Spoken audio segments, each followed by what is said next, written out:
बिस्मिल्लाहिर्रहमानिर्रहीम अस्सलामु अलैकुम रहमतुल्लाह। हुकूमत के अंदर से इस वक्त जो आवाज़ें सामने आ रही हैं वो बड़ी खौफनाक है, बड़ी ख़तरनाक है। क्योंकि हुकूमत के अंदर ये बगावत हो रही है। हुकूमत के अंदर ही इस वक्त लोग लूटमार कर रहे हैं, करप्शन की दास्तानें और स्कैंडल सामने आ रहे हैं। और हुकूमत उसकी वजह से शदीद तरीन दबाव के अंदर आ चुकी है, क्योंकि तमाम के तमाम इदारे इन मंदरियाम पर आने वाले स्कैंडल्स की तहकीकात करना चाहते हैं, इन्वेस्टिगेशन करना चाहते हैं, लेकिन हुकूमत में होने की वजह से उनके ख़िलाफ़ तहकीकात नहीं हो पा रही। ऊपर से इस्टेब्लिशमेंट भी मैदान में आ गई है कि इतने अरबों रुपए के स्कैंडल जो हैं वो मंदरियाम पर आ रहे हैं, तो इनका कोई हल तो निकालना है, जिसकी वजह से ये सारी भागदौड़ हो रही है। देखिए, जो करंट सिचुएशन है पाकिस्तान के अंदर वो बड़ी क्रिटिकल होती जा रही है, दिन ब दिन बिगड़ती जा रही है, और ये हालात बहुत आउट ऑफ कंट्रोल हो जाने हैं। ये अभी इनको नज़र नहीं आ रहा जो दीवार पे लिखा हुआ है। एक होता है दीवार के पीछे देखना कि आप दूर की सोचते हैं, आपके पास विज़न होता है, आपके पास एक नज़र होती है। वो तो छोड़े, इनके पास तो कोई ऐसी चीज़ नहीं है।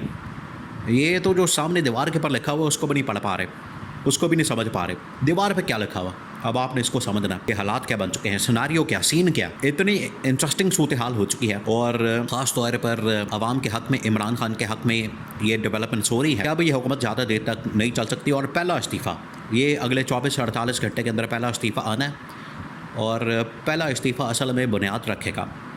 पहला इस्तीफ़ा जो है, पहला इस्तीफ़ा ही मुश्किल होता है। बारिश का जो पहला क़तरा होता है वो मुश्किल होता है। आपको पता है, पहली छलांग ही लगाना मुश्किल होता है। एक दफ़ा छलांग लग जाती है, एक दफ़ा कोई ना कोई बंदा कूद पड़े, काम शुरू कर दे, तो पर उसके बाद चल सिलसिला शुरू हो जाता है। तो यहाँ पर जो पहला इस्तीफ़ा है वही उसने बुनियाद रखनी है, और उसने आखिरकार पूरे निज़ाम को, सिस्टम को और इस हुकूमत को हिला देना, जो जाली है, गैर आइनी है, गैर कानूनी है, बग़ैर किसी आवाम की सपोर्ट के, हिमायत के, वोट के इक़्तिदार के अंदर बैठी है। तो पहला इस्तीफ़ा जो है वो इनको हिला देगा। पहला इस्तीफ़ा कौन सा है? वो है ख्वाजा आसिफ का। बहुत बड़ा नाम है पाकिस्तान की सियासत का, ख़ास तौर पर इस निज़ाम का। उसकी वजह यह है कि हर निज़ाम के अंदर इनको फिट किया जाता है, हर निज़ाम के अंदर इनको जगह दी जाती है, स्पेस दी जाती है, और वहाँ इनके हलकों के अंदर इदारों के ज़रिए से तमाम की तमाम मैनिपुलेशन करने के बाद इनको सिस्टम का हिस्सा बना दिया जाता है, वज़ारतें दी जाती हैं, ओहदे दी जाते हैं। लेकिन जो पिछले तकरीबन को 40-50 साल से मुसलसल ये ओहदों के ऊपर बैठ जाते हैं, ये अंदर आके तो लूट मार करते हैं।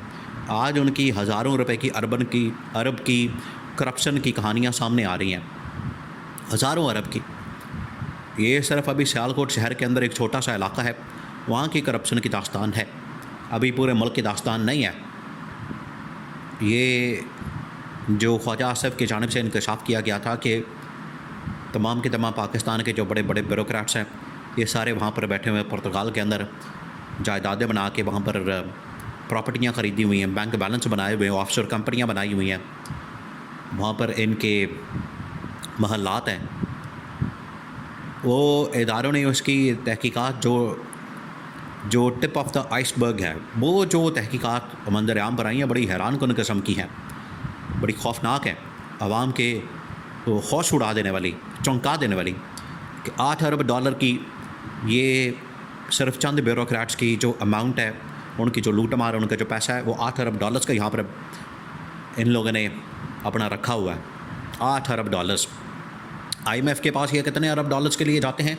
1 अरब डॉलर के लिए, 2 अरब डॉलर के लिए। मरने वाली हालत हो जाती है। IMF मुकम्मल तौर पर इनको अपनी ग्रिप में कर लेता, कंट्रोल में कर लेता, और इनकी ऐसी की तैसी फेर देता। पूरा मुल्क IMF के हाथ में चला जाता है। बिजली की कीमत तक IMF तयन करता है, उसको मुकर्रर करता, तय करता है। कितने अरब के लिए? 2 अरब डॉलर्स के लिए, 3 अरब डॉलर्स के लिए। 8 अरब डॉलर्स तो यहाँ पर पड़े हुए हैं, ये चंद ब्यूरोक्रेट्स के। यहाँ से आप अंदाज़ा करें मुल्क के अंदर किस लेवल की लूट मार है, किस लेवल की है। तो ये ख्वाजा आसिफ ने जो इनके सफ़ात किए हैं, ये जो कहानी खोली है, तो बड़ा दबाव आ चुका है ख्वाजा आसिफ के ऊपर। अब ये हाथ पाँव मार रहा है, कभी नवाज़ शरीफ के पास जा रहा है, कभी शहबाज शरीफ के पास जा रहा है, कभी इस्टेब्लिशमेंट के सामने हाथ जोड़ा है कि मुझे बचा लो, मुझे बचा लो। वो कह रहा है कि ये आप पहले अपना ट्वीट, अपना स्टेटमेंट, अब ये सब कुछ वापस लें, इसके ऊपर माफ़ी मांगें।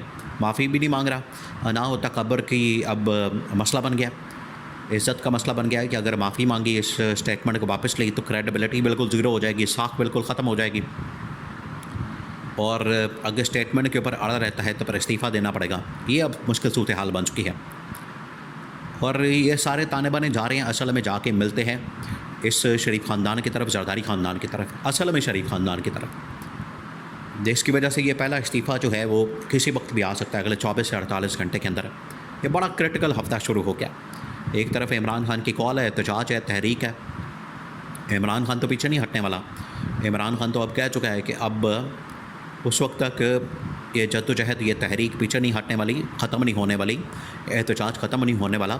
मुल्क के अंदर जब सही मानों में हकीकी आज़ादी नहीं आ जाती, मुल्क के अंदर आइन और कानून की हुक्मरानी और बालादस्ती, जमहूरियत की बहाली, इंसानी हुकूक़ की बहाली, मीडिया की आज़ादी, अदलिया की आज़ादी नहीं हो जाती, जजेस की आज़ादी नहीं हो जाती, या आप भूल जाएँ कि ये जद्दोजहद के अंदर कोई कमी बेशी हो सकती है या ऊपर नीचे हो सकता है मामला, तो बिल्कुल नहीं होगा।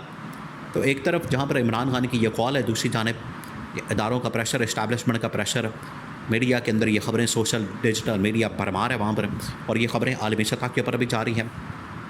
इस वजह से ये अब इनके लिए बड़ा मसला बन गया, बहुत बड़ा मसला बन गया। ये नवाज़ शरीफ ने भी इसकी मंजूरी दे दी है, ख्वाजा आसिफ को बता दिया कि ये जो तुमने पंगा ले लिया है, इसमें ये अब सारा गंद जो है हमारी तरफ आ गया, सारे ताने बाने जाके हमारी तरफ मिलते हैं। तुमने अपने वहाँ पर एक बोटी के लिए पूरा बकरा तुमने हलाल कर दिया, ज़बह कर दिया, और उसकी वजह से हमें सबको भेंट चढ़ना पड़ेगा, हमें सबको उसकी कुर्बानी देनी पड़ेगी अपनी इक़्तिदार की हुकूमत की लूट मार के। वहाँ पर आराम से बैठे रहते हैं, हज़ारों अरब रुपए की करप्शन अगर तुम कर रहे हो, हम भी यहाँ पर कर रहे हैं, लूट मार हो रही है, तो दुनिया के सामने अब हक़ाइक़ आ रहे हैं, दूध का दूध और पानी का पानी हो रहा है। और इनके इक़्तिदार के अंदर बैठने की जो वजूहात पीछे होती हैं, ये इक़्तिदार में जिस मकसद के लिए आते हैं, इक़्तिदार के अंदर ये आके लूट मार करते हैं, वो अब सामने आ रहा है लोगों के, वो दुनिया के सामने आ रहे हक़ाइक़, और अब छुप नहीं सकता कुछ भी। अब ये शहबाज शरीफ तैयारी करे आखिरी तकरीर की, कौमी असम्बली के अंदर आखिरी तकरीर भी मिल जाएगी। ये बहुत बड़ी गनीमत होगी इसके लिए, मैं आपको बता दूँ, ये बहुत बड़ी गनीमत होगी इनके लिए, शहबाज शरीफ के लिए, कि इनको आखिरी तकरीर का मौका भी मिल जाएगा। वरना आखिरी तकरीरों का मौका भी आप पाकिस्तान की तारीख़ उठा के देख लें, करप्शन के इल्ज़ामात के अंदर जब निकाला जाता है, नवाज़ शरीफ को आखिरी तकरीर का मौका मिला, नहीं मिला। यूसुफ रज़ा गिलानी को मिला, नहीं मिला। राजा परवेज़ अशरफ को मिला, नहीं मिला। इमरान खान को मिला, नहीं मिला। नवाज़ शरीफ को मिला, नहीं मिला। तो शहबाज शरीफ को भी आखिरी मौका नहीं मिलना। तो इससे पहले है कि ख़ुद ही तकरीर कर दे, जान छोड़ाए, कौम की भी जान छोड़े, वरना फिर धक्के मार के निकाला जाएगा।